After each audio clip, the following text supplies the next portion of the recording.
Hello, I'm Maughn Gregory. I'm a professor of educational foundations at Montclair State University, and I took over directing the IAPC Institute for the Advancement of Philosophy for Children when Matt Lipman retired in 2001.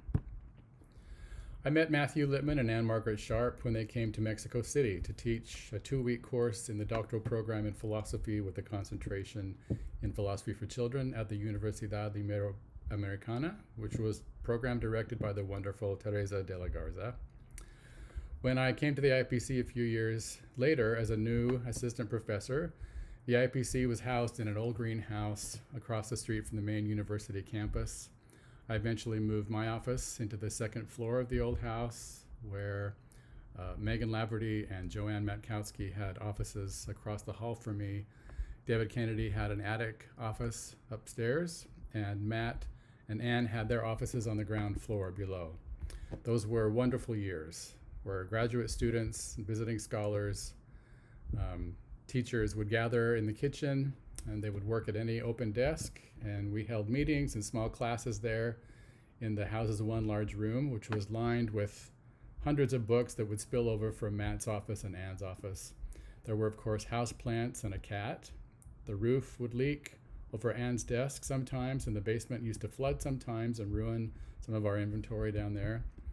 But every room of that old house had cupboards and filing cabinets that were filled with articles and institute records and philosophical stories that people would send in from all over the world. The house was always noisy, full of activity, discussion, writing, planning, teaching, arguing, laughing. And if some of that didn't involve Matt Lipman directly, it all seemed to come from his long, narrow office at the back of the house, although he has sometimes had to shut his glass doors against the noise to get his own work done. In those days, ever since I came to the IPC, Matt was in his office almost every day of the year, 7 days a week. He would come in early in the morning, like 7 in the morning, make some instant coffee, and listen to the news on his small radio, sifting through papers. He was always working on more than one piece of writing at a time, and of course everyone knows he used an old manual typewriter, which seems to just be part of him. He never graduated to an electric typewriter, let alone a computer.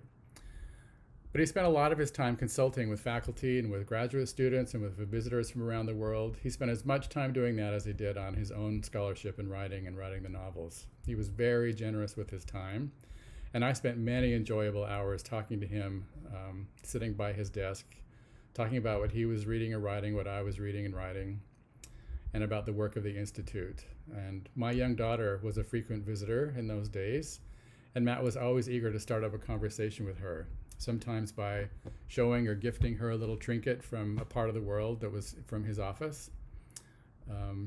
She got her first typing practice banging away on one of his electric or manual typewriters, which he had abandoned.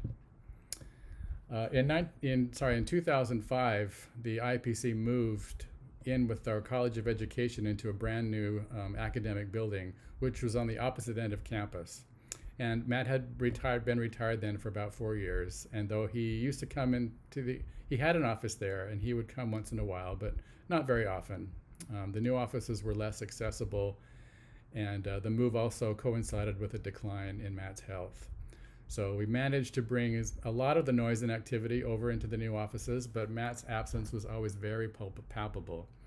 I miss his scholarly advice. I miss the wonderful conversations we had about philosophy, and mostly I just miss knowing that Matt is there in the back of the room I could always go talk to. Happy birthday, Matt.